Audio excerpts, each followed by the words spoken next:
as I greet you with Assalamu alaikum wa rahmatullahi wa barakatuh from my home here in Gombak in Kuala Lumpur, and as I seek to address you on the subject, the very important subject of Russia, Syria and Akhirul Zaman, which is a part of the lecture that I could not deliver when I was cut short in my last lecture on the Zionist attack on Syria.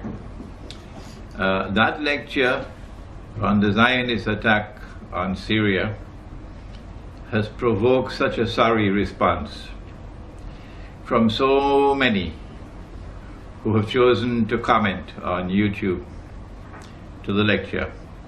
Some of the comments frivolous, some of the comments vulgar, and some of the comments otherwise sinful, that I have been forced to now take certain steps in order to restore conformity or an effort to restore conformity with the norm given in the Quran, where Allah says, "Ba'da'udhu billahi minash shaitanir rajim, qulu lin-nasi husna."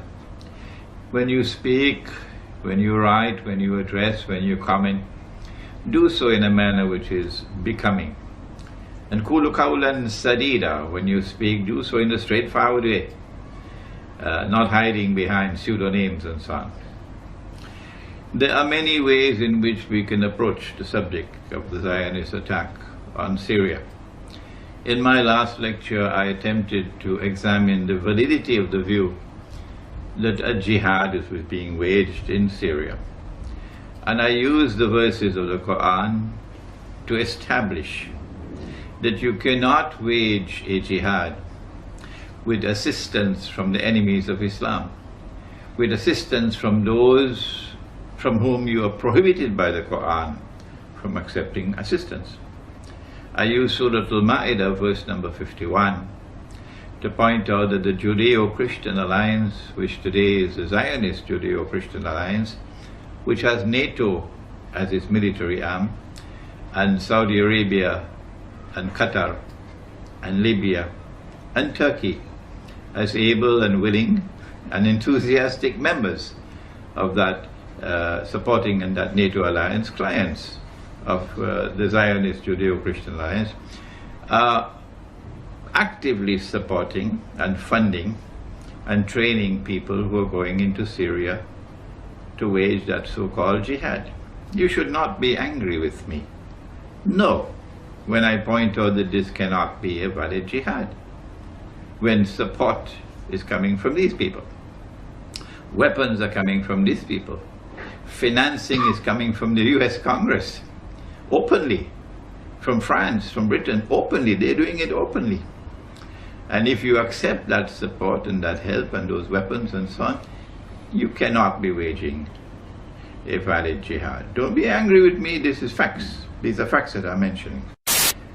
But then there are those who say we are not at all in any way connected with these Zionists, Saudi Zionists and Qatar Zionists and Libyan Zionists and Turkey's NATO ally, Turkey the NATO ally. We do not accept weapons from them. We do not accept money from them. We do not accept any help from them. Well, I want to suggest to you that a valid jihad cannot be waged alongside an invalid jihad being waged actually by the enemies of Islam. That's not possible. No thinking Muslim will attempt to wage a valid jihad alongside an invalid jihad. What will happen is that as soon as those who have the upper hand in power, and the Quran tells us it's Gog and Magog, they're the ones who control power in the world today. This is my eschatology. If you differ with me and you hold to the view that Gog and Magog have not been released and they're not the ones who control power in the world today, then could you kindly do something? And I'm speaking respectfully, not in any way derogatorily. Would you kindly at least show some integrity by going and searching for the barrier built by Zulkarnain, which is built of iron and blocks of iron coated with copper, and which should still be standing somewhere in the world today, high up in the sky, between mountains, if Gog and Magog have not been released. Don't come with this frivolous nonsense, and I make no excuse for that language, that the barrier is somewhere underneath the earth. That's Disneyland. Eschatology. So a valid jihad cannot be waged alongside an invalid jihad. And when those who today are waging the so-called jihad in Syria with money from Saudi Arabia and Qatar and weapons and men from Libya and from Turkey and so on, when they gain the upper hand, and if, God forbid, they were to succeed and they were to bring down the regime of the Syrian regime, the first thing that they will do, my brothers, is to hunt you down. Those of you who are sincerely struggling to struggle in the way of Allah without in any way being associated with the enemies of Islam, you're going to be hunted down like rabbits, and they will ensure that you are either eliminated or driven out. So before that day should happen, you should understand from an eschatological viewpoint and a theological viewpoint that not only do you not wage a valid jihad alongside an invalid jihad, but secondly, there is no way that those who are the people of Gog and Magog will not overcome those who are opposed to them in the long run until Nabi Isa alayhi salam returns and they are destroyed. They will always have the upper hand because they are a people created by Allah with power so powerful that none but Allah can destroy them. This is Sahih Muslim. And so for your own sake, I urge you not to seek to wage any valid jihad alongside any invalid jihad anywhere on the face of the earth. And protect yourselves, for tomorrow they're going to come after you like rabbits. Israel wants to rule the world. And the recent Israeli apology to Turkey sends a message, which I mentioned in my last lecture, that they are now ready to provoke what will eventually become the Third World War, or what will eventually become what Nabi Muhammad ﷺ described as the Malhama. There will be Malahim ending with the Malhama al-Kubra.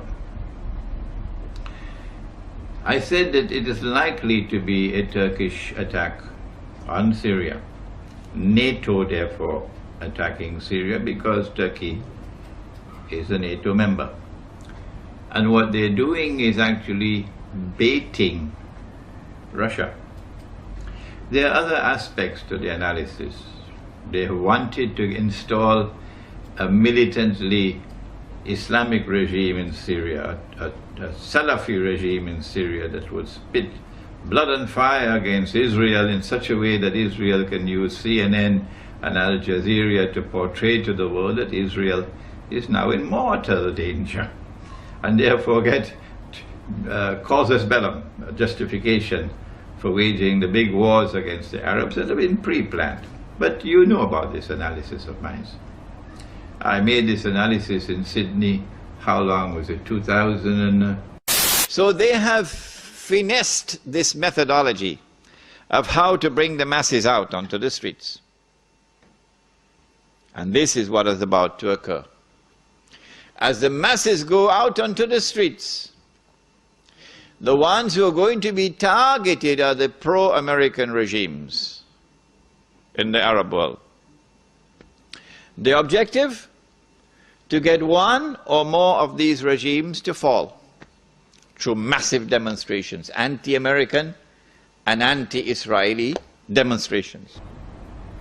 So in addition to that, what they're doing is baiting Russia. And today, if I may be able to do so, and if my words can reach to Moscow, today we from the world of Islam, about whom the Prophet ﷺ has said to us that we will make an alliance with Rome, we send a message to Rome. They're probably going to bait Russia with an attempt to slaughter the Christians of Syria. In the same way that one sheikh, an elderly 84-year-old man, was shamefully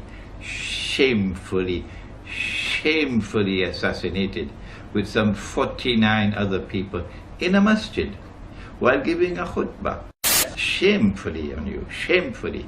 If in your heart there is no regret, if in their heart there is no pain and anger against those who committed this act against that elderly sheikh who was a learned scholar of Islam, I say to you, wait until you go in your grave, and then you will learn, to your surprise, that you have no Iman at all. None. Not even the weakest of all. Because if you had even the weakest amount of Iman, you would detest it in your heart. And so, attacks on the Christians of Syria can be expected.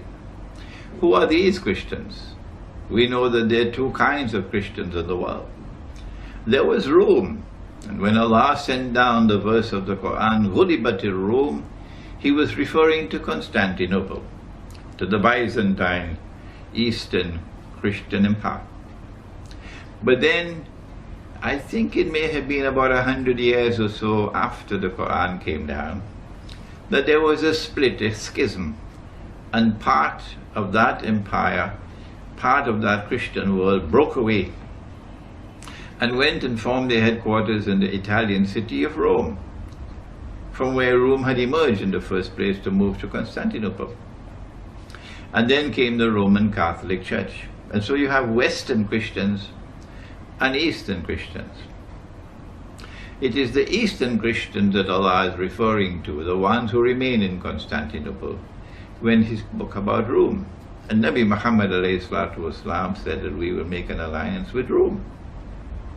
These are the people, and I know that our Turkish brothers and sisters are becoming increasingly angry with me when I point out that the Ottoman Empire was consistently at war with Rome, particularly with Russia. You have to prove to me that in every instance that the Ottomans took up arms against Rome, they were doing so in a manner which conformed with the Sharia of Islam, which prohibits offensive warfare, prohibits aggression, prohibits the use of jihad to expand a territory. Not at all, not in Islam. We never fight except in response to aggression or to remove oppression.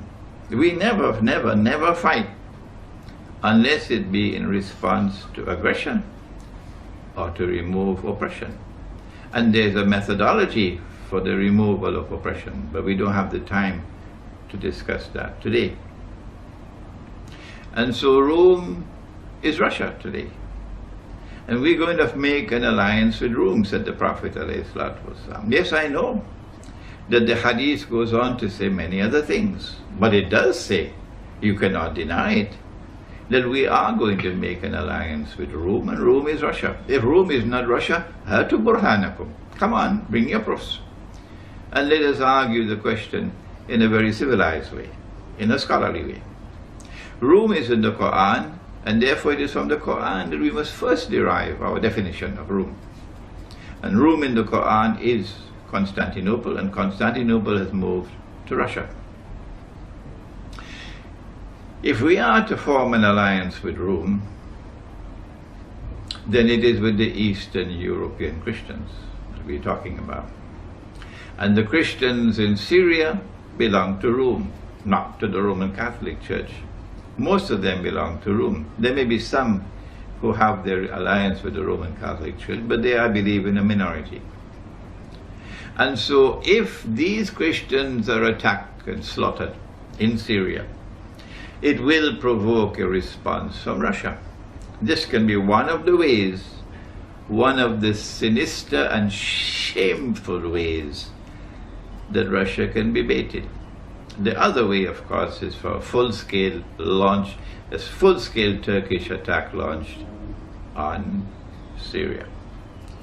And then when Turkey launches an attack on Syria, because Syria and Iran have a defense treaty, Iran will now be also part of the war, and Iran will attack Turkey. And it will only be a matter of time, I believe, will Russia will be drawn into the war. And so today, we want to send a message from Islamic eschatology to Russia, and to remind Russia that the Bolshevik Revolution did not happen by accident. No. It was part and parcel of a diabolical planning that was meant to stab Russia in the back, and you know what I'm talking about. On the eve of the First World War, they planned for you. From the front door, Britain and France reached out to Russia for an alliance. Britain and France had already made an alliance. And then when they convinced Russia to join the alliance, it became the Triple Alliance. Or was it called the Triple Entente, I believe. But part and parcel, eventually, of that which was used to bait Russia, to lure Russia into the alliance, was the perception of the Ottoman Empire being on its last legs. The Ottomans had been beaten in the Balkans, and they were now vulnerable because of the loss of the European territories of the Ottoman Empire. Constantinople was vulnerable from a Bulgarian attack, for example. And because of that perception of weakness on the part of the Ottoman Empire, the sick man of Europe, they called it, they felt that Ottoman Empire was ripe for the plucking. And so they offered Russia, if you will join with us in the alliance, then we will give you Constantinople. We'll allow you to get Constantinople. The whole of Rome had been longing to get back Constantinople since the Ottoman Sultan Muhammad Fatih had conquered Constantinople. And he had added salt to the wound of the loss of the capital city of Rome, Constantinople. He had added salt to that wound in what I declared to be a disgraceful act, and I have no need to change that word at all. I'm fully conscious of what I'm saying. I'm 71 years of age. I have spent my life in the study of Quran and the Hadith, in the pursuit of Islamic knowledge. And so I have some credentials to speak. And it is with full knowledge I say it was a disgraceful act to take Hagia Sophia, the foremost cathedral of Christendom, of Eastern Rome, and transform it into a masjid. Disgraceful. And so that added salt to the wound. It created hatred in Eastern Europe and Russia, eternal hatred for Islam when you did such a thing. It's like a stab in the very heart of Eastern Europe, Rome. This is what they did. And so when Russia was offered Constantinople by Britain and France on the eve of the First World War, the Russians were very pleased to accept that offer. And then the First World War commenced on cue, as though it was pre-planned. In fact, it was pre-planned. When they had offered to you Constantinople through the front door, Russia, are you listening? Guess what they did through the back door? These people who are duplicitous in their conduct, who are deceptive, who speak with forked tongues. And Russia, remember that Israel has a PhD in deception. And Israel is going to act in precisely the same way that Britain and France acted. What they did was to attack Russia from the back door when the Russian troops were very close to Constantinople. And then, in order to prevent Russia from taking Constantinople, which they had offered you through the front door, what they did was to plan and to execute the Bolshevik Revolution the way that they planned and executed 9/11. There is research to be done, but I guess the Russians already know what I'm talking about. Eastern Europe knows already what I'm talking about. The connection, for example, between Wall Street and the Bolshevik Revolution. The connection, for example, between the Americans and the Siberian Railway to ensure that the Russian regime would not have the use of the Siberian Railway, and that the Bolsheviks would be able to use the railway to bring in troops and men. So the Bolshevik Revolution took place at the time when it did, I believe in October 1917, in order to prevent Russia, Rome, from getting Constantinople. This was their duplicitous conduct. This was the double standards. This was the forked tongue. And Russia, you should beware now, because we are on the verge of another world war. And they would attempt to deceive you one more time. I believe the heart of the deception this time will not be France, will not be England, will not be the United States. It will be Israel. When they brought about the Bolshevik Revolution, they did it not only to prevent Russia from getting Constantinople, but for a second reason as well. The Bolshevik Revolution led in 1922 to the creation of the Soviet Union and to the communist ideology. Communism was not created by a schoolboy. Communism is not schoolboy economics. Not at all. The communist socialist economic theories were very, very, very skillfully constructed. It brought about what may be described as more egalitarianism in the economy. For example, the gap between the rich and the poor was brought down, made so small.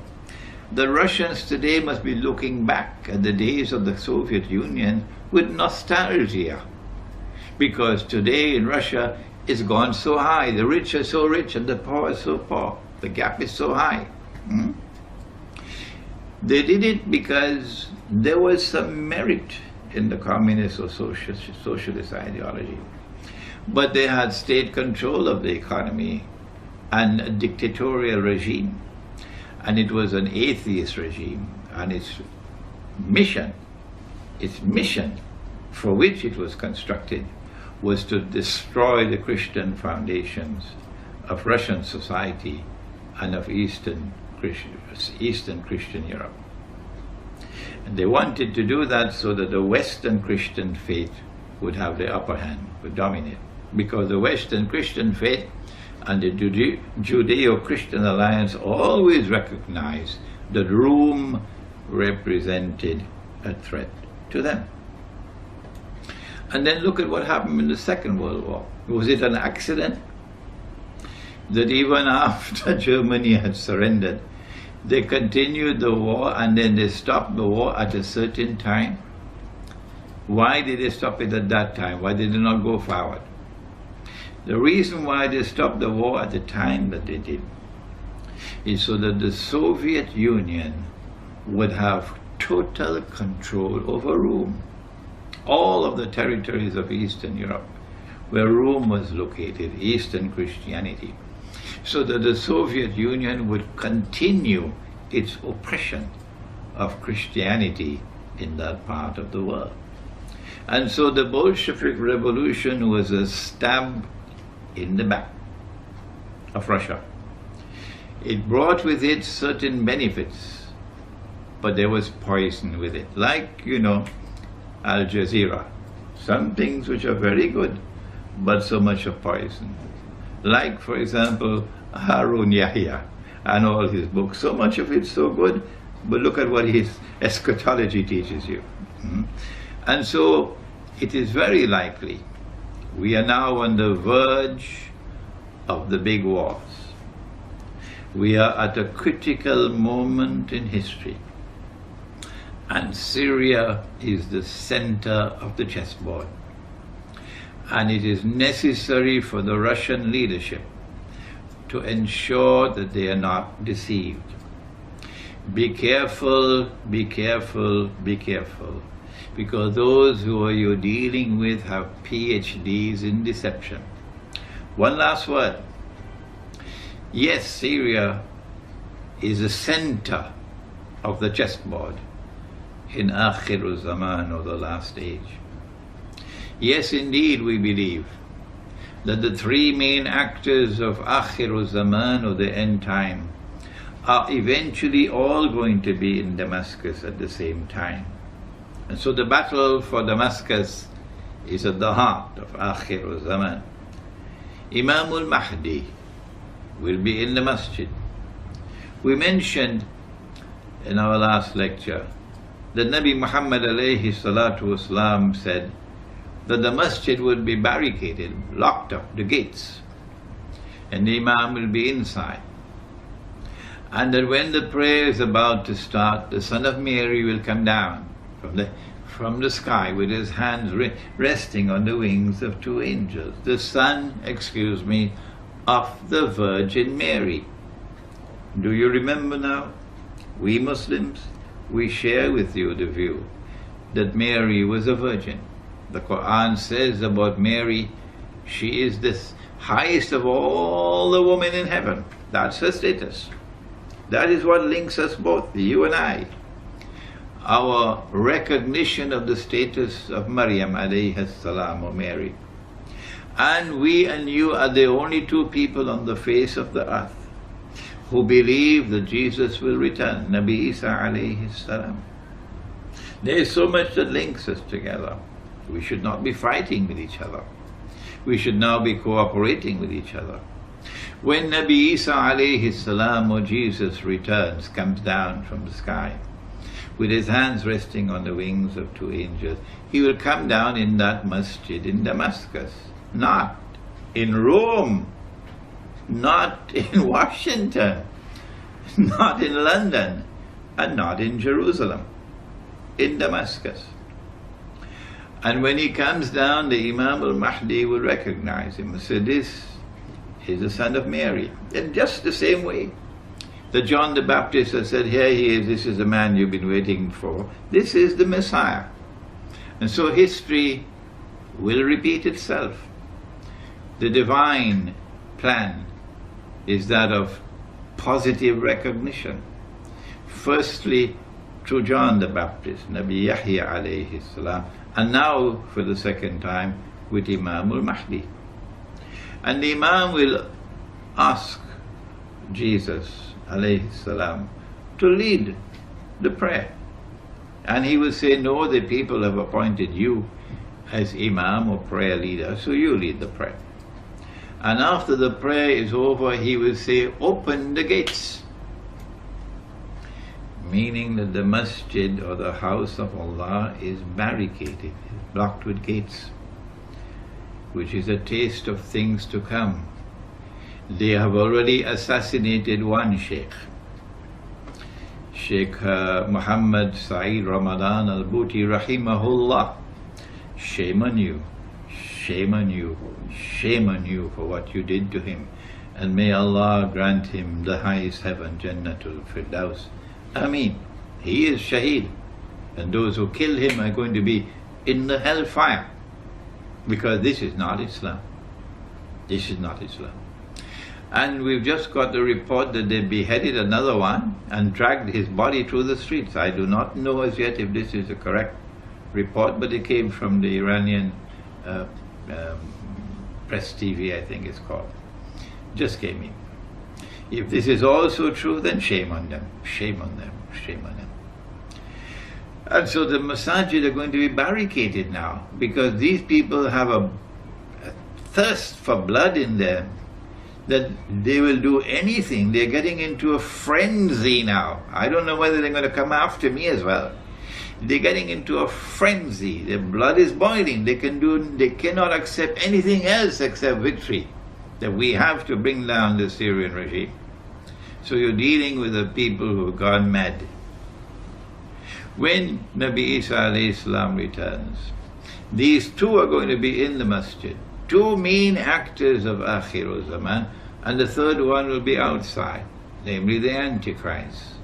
Every Eastern European Christian knows about the Antichrist, Dajjal, the false Messiah. And so all three actors of Akhir Zaman, three main actors of Akhir Zaman, individuals that is, Gog and Magog groups, these are three main actors of Akhir Zaman, are all going to be in the same place, in Damascus.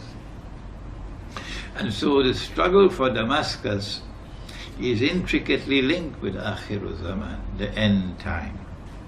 And Russia has to be very careful. I mentioned in my last lecture that there is a methodology for the study of the Quran which allows us to recognize multiple meanings for the Quran. That an event took place and the Quran referred to that event, but that does not restrict it to that particular moment in space and time. That the Quran can have other applications as well. And I pointed out to you the verse in which Ibrahim alayhi salam, or Father Abraham, was commanded to sacrifice his son, his only son. At that time, only Ismail alayhi salam was his son. Nabi Ishaq alayhi salam was born later. But that's a difference between us and you, which we attribute to the changes which took place in the Torah. I have a book entitled The Religion of Abraham and the State of Israel, a view from the Quran, in which I have offered a Quranic explanation of these problems that exist between us. It is at that time when Nabi Isa alayhi salam returns and the attack takes place, that we will see forces unleashed which will take us to the end time. Russia has to be very careful, because if an attack takes place on Syria and Russia is lured into the war, our understanding of the Quran is that the verse of the Quran which is located in Surah Al-Rum, or the surah which is named after the Eastern Orthodox Christians, which begins with the verse Ghulibatir Rum, Rome has been defeated, but then goes on to say وَهُمْ مِنْ بَعْدِ غَلَبِهِمْ سَيَغْلِبُونَ. I mentioned in my last lecture that this actually took place at that time while the Prophet Muhammad ﷺ was alive. The Rome was defeated, and then within bid'ah sinin, 3 to 9 years, Rome overcame the Persian Empire and emerged victorious. And I suggested that this is going to be repeated in the end time. That when Russia is baited into this war, which is coming, which is around the corner, while so many of the scholars of Islam are either asleep or drinking Tetari, I don't know why, they will not comment on contemporary affairs using the Quran and the Sunnah. I don't know why. When Russia is baited into this war, and the Russians are ready and willing, when President Vladimir Putin was flying back from the conference in Durban, at 3 o'clock in the morning he gave the order for a naval exercise in the Black Sea. 3 o'clock in the morning. And Russia is going to be lured into the war. And we are standing at the doorstep now of that great war, which is going to lead to many other wars. The message we have to send to you today, if our interpretation of the Quran is correct, is that you should not be dismayed by any initial setback or defeat. But that if we are correct, that you will eventually overcome the NATO forces. And that victory will come at the time when you join with us in that alliance, and that alliance conquers Constantinople. This is what Prophet Muhammad has prophesied. Allah's blessings be upon him. He has prophesied that we will conquer Constantinople. It is time for Turkish Muslims to listen to me dispassionately. Put aside all your nationalist fervor and listen with thinking intact. That the conquest of Constantinople prophesied by Nabi Muhammad ﷺ has not as yet taken place. It is still to come. And at that time when it comes, and every Turkish Muslim who despises Turkish membership in NATO, which despises Turkish military alliance with Israel, which despises Turkish economic ties with Israel, where we were buying so many weapons from Israel. You despise that, and you are opposed to Zionism. Every Turkish Muslim will on that day join in the army, about which the Prophet said, لَتَفْتَحَنَّ الْقُنْسْتَنْتِنِيَّةَ, you'll most certainly conquer Constantinople. وَلَنِعْمَ الْأَمِيرُ آمِرُهَا, and what a wonderful Amir or commander that will be. وَلَنِعْمَ الْجَيْشُ ذَلِكَ الْجَيْشُ, and what a wonderful army that would be, of which he will be the commander, which will conquer Constantinople. Not only would the Turkish Muslims be members of that armed force which will conquer Constantinople, those Turkish Muslims which despise NATO, but the whole world of Kurd, the Kurdish people who have been oppressed, those Kurds who have been oppressed, and who still, like Salahuddin Ayyubi, have the love of Islam in their hearts. All of them are going to be part of that army, and we'll jointly struggle to liberate Constantinople. The liberation of Constantinople is part and parcel of the grand scenario which will witness Rome being victorious over its enemies. And the victory of Rome spells the end of Israel. And so we end our talk on Syria, Russia and Akhir Zaman, pointing out that this is not the whole story, but we'll reveal it, or we'll analyze it bit by bit in the days and months, the weeks ahead, inshallah. We hope and pray that you will now go to the website where the whole lecture is going to be placed, and that you will carefully consider the comments that you make, that you'll make scholarly comments, well thought out comments, so that you'll add to the intellectual richness of the discourse, and that you will ask questions not frivolously but seriously, and that we'll be able to delete all the frivolity and all the obscenity and vulgarity. وَنَعُوذُ بِاللَّهِ مِنْهُ. And that, inshallah, I promise you that I will from time to time intervene in the discussion to respond to comments being made, to respond to those who differ with me, and I always benefit from those who differ with me. I never seek to stamp out opinions that are different from mine. Not at all. That's not my way of scholarship. And I will also attempt, inshallah, to try to answer your questions. And may Allah bless you all. Assalamu alaikum wa rahmatullahi wa barakatuh.